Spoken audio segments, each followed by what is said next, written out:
guys, it's Shannon with True Crime with Shannon, and I'm back with another video. But before we get into today's video topic, if you do me a quick favor, if you like the content that you're seeing, hit that thumbs up, that like button for me real quick. That's really appreciated. It helps the video get some more traction here on YouTube. And also, if you haven't subscribed yet, I really wish that you would. I love each and every one of my subscribers, and I thank you guys. We are over 500. As of earlier today, we were at 524, so we keep growing, and I appreciate every single one of you guys. I really, really do. Okay, before I get into today's video topic, let me go through a missing persons poster, and this one really intrigues me because I think there might be a slight connection here. Okay, now this is also out of Kissimmee. If you remember, a couple days ago, I posted a missing persons poster for Lint Santiago. She's another 16-year-old from Kissimmee, Florida. Now, this is an area I'm familiar with because I'm in the Orlando area, and Kissimmee is about 40-45 minutes away from where I live. So this is really close, and I actually went to high school, and I have family that lives in that side of town. So this girl, Nanette Martinez, she's another 16-year-old who is a missing endangered juvenile. She also went missing on Monday night, August 15th. Now, I have to wonder, are these two girls friends? Is this whole disappearance related? Did they decide to meet up and run away? So here's what we know, and I'm as far as that's concerned, I have reached out to the Osceola County Sheriff's Department. I'm trying to get some more information on both of these two juveniles to see if I can do further video on this if they have not been returned to their families by then. Hopefully they'll be home before I even get that opportunity. That's always what I hope for. Again, this is Nanette Martinez. She's 16 years old. Date of birth is 6/8/2006. Brown hair, brown eyes, 130 pounds. Height is 5'2". She's been missing since 8/15 from Kissimmee, Florida.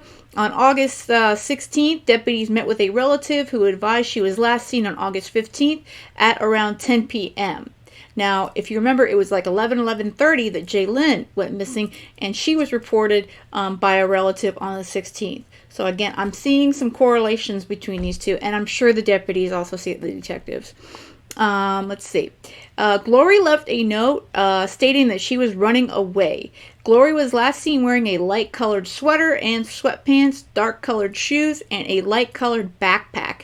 If contact is made with Glory, check her well-being and contact the Osceola County Sheriff's Office at 407-348-2222 or dial 911 in reference to, and there is the case number. And I will tell you, I did call in reference to Glory today, and I'm also waiting for information on Lynn, and they're fairly easy to get a hold of, and you can leave a message for the detective. If you spot her though, I would highly recommend that you contact 911 if you can. So again, this is 16-year-old Nanette Martinez. She's been missing since Monday night, and she says she's running away from home. Lynn did not leave a letter as far as that we are aware of at this point.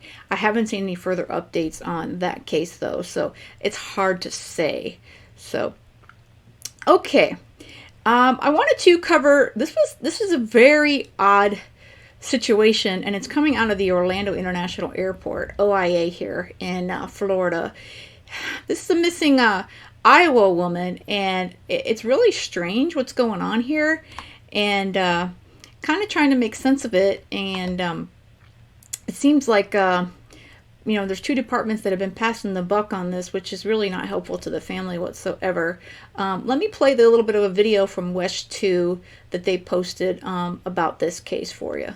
Police say that a Northwest Iowa woman has been missing for 13 days now after she entered the Orlando International Airport headed to Louisville. However, she never made it to Kentucky. West 2's Michelle Imperato joining us live tonight and explains what happened leading up to her disappearance. Michelle? Well, Luana, the brother of Miriam Lint says that she was last seen in OIA with a valid ticket to Louisville. Police say someone was definitely sitting in her seat on the plane, but it wasn't her that got off when it landed. So take a look at this picture picture of Lint provided by her family. According to the missing persons report filed by Louisville Airport Police, investigators reviewed 6 hours of footage from when the aircraft landed on August 5th. They say while Lint's seat was filled, she never disembarked the plane. The family says that they are frustrated with the lack of cooperation from Orlando and the Louisville Police Departments. Orlando police say that it's not their job to investigate because she was headed to Kentucky. But Louisville police say Orlando should handle the case because it was the last place she was seen. The family says valuable time has been wasted while the departments refuse to claim responsibility. It took me 2 days to get anyone to actually take the report. There was arguing between Orlando said, nope, not our problem. She got on the plane. It's her final destination. Louisville said she never got off the plane. It's still Orlando's problem. Lint's family says for the last 13 days, there has been no sign of her in person, online, or on social media. The Louisville Airport Police did file a missing persons report into a database that's available nationwide. If you know or saw anything that can help with this investigation, call police immediately. This is like I said, this is a very strange situation. She apparently, I'm going to read the article here, but in a nutshell, like, as you just heard, she arrived at the airport. She went through the TSA, and supposedly they say she got on the plane. Someone sat in her seat on the airline. However, when this plane arrived in Louisville, this same person, Miriam Starr, did not get off the aircraft. So how does this happen in this day and age with the tight security that we have in airports? Well, that's what I have to wonder, because it shouldn't happen. And it's really frustrating. And I agree with the family that, they're passing the buck from one department to another. And I'm almost wondering if it's really a federal case, because airlines are pretty considered federal, if I'm not incorrect on that. Let's see here. Police say a Northwest Iowa woman has been missing for 13 days after she entered the Orlando International Airport, headed to Louisville, Kentucky, according to KTIV. The brother of Miriam Starr, Lint, says she was last seen in OIA with a valid ticket to Louisville. Police say someone was definitely sitting in her seat on the plane, but it wasn't her that got off when it landed.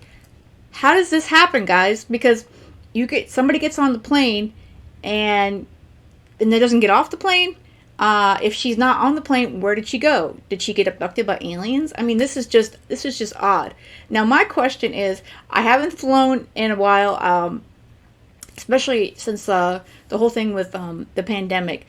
But here's a good question for you guys that do fly more frequently. I meant to ask this today on Facebook, but I did not get the opportunity to. Now, you do have to show your ID, your driver's license, and your boarding pass when you go through TSA. That is, most people, I believe, know this. But when you're at the boarding gate, do you also have to show your license along with that boarding pass? Or do you only have to show the boarding pass? That's the part. I believe you have to show both, but you guys let me know if that's not the case. I'm definitely curious about that. So if it wasn't her, how did this person get away with it if they're supposed to show an ID? That doesn't make any sense. According to the missing persons report filed by the Louisville Airport Police, investigators reviewed 6 hours of footage from when the aircraft landed on August 5th. They said that while Lint's seat was filled, she never disembarked the plane. Makes no sense whatsoever. The family says they are frustrated with the lack of cooperation from the Orlando and Louisville police departments. I do not blame them whatsoever. Orlando police say it's not their job to investigate because she was headed to Kentucky. But Louisville police say Orlando should handle the case because it was the place she was last seen. But that's not true, because she was never seen in Louisville. They said that they don't have any video or proof of her disembarking that plane in Louisville. So I agree with Louisville that honestly, they have no proof that she arrived at this destination. So it seems to me this is an Orlando problem. Okay. The family says valuable time has been wasted while the departments refuse to claim responsibility. I completely agree and concur with that completely. Why do they have to argue? Why can't we just get these reports taken care of and then sort that out later? But I guess in this day and age, we don't like to cooperate. So I'm glad that they finally got some sense into them and both departments have filed reports. It took me 2 days to get anyone to actually take the report. There was arguing between Orlando, and they said, nope, not our problem. She got on the plane. It's a final destination. Louisville said she never got off the plane. It's still Orlando's problem. Michael Lint, Lint's brother, told KTIV. Lint's family said for the last 13 days there's been no sign of her in person, online, or social media. So yeah, her phone apparently is not active. It's either off or the battery has died. So it's like she arrived at the airport and her brother, I read in another article, her brother did drop her off that morning at 6 a.m. at OIA. So she went through the airport and they're saying they went through video. My question is, was that just Louisville's video, or do they also go through the Orlando video? So I'm curious to find out further about that particular information. But so at this point, we assume she at least went through TSA, because you can't go through TSA without a ticket and your ID. So let's say she went through the TSA, security checks and everything like that. So what happened to her between the TSA checkpoint and the gate, or even the plane? If she supposedly got on that plane and they're saying she didn't disembark, again, what happened? Where did she go? People don't just disappear. So this is definitely a very, very strange situation. I don't know. I mean, because you can't get through security without a ticket. You really can't. So how would somebody get through that without a ticket?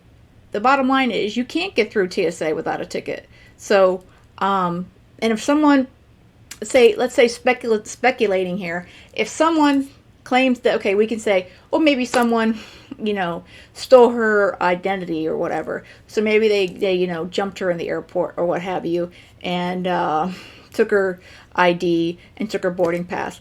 Okay, are you gonna, some random person is gonna look like her? I doubt it. So again, I'm really curious about the policies as far as the gate goes. So please, those of you that are more travel savvy, that do fly more frequently than myself, like I said, I haven't flown in quite some time. I believe it's been since 2017. I was supposed to fly in 2020, but as we all know, pandemic hit, and I was supposed to fly that March. So I haven't gone anywhere since the pandemic, that's for sure. So I don't know. Let me know what you guys think. I mean, I know we hear every once in a while of someone somehow getting through like some back area of the airport and somehow getting through, but I don't think I've ever heard of a case where someone has supposedly entered an airport and someone sat in their seat and they never got off the plane. That person never got off the plane. So who was sitting in her seat? And if she didn't get on the plane, where is this woman? I'm going to assume that security and Orlando Airport police and all of them have searched the Orlando Airport. Granted, it's a huge airport, but I'm assuming at this point that they've searched all that. And if not, man, I don't know what they're waiting for. But I don't know. This is a very odd case again. So let me know what you guys think in the comments.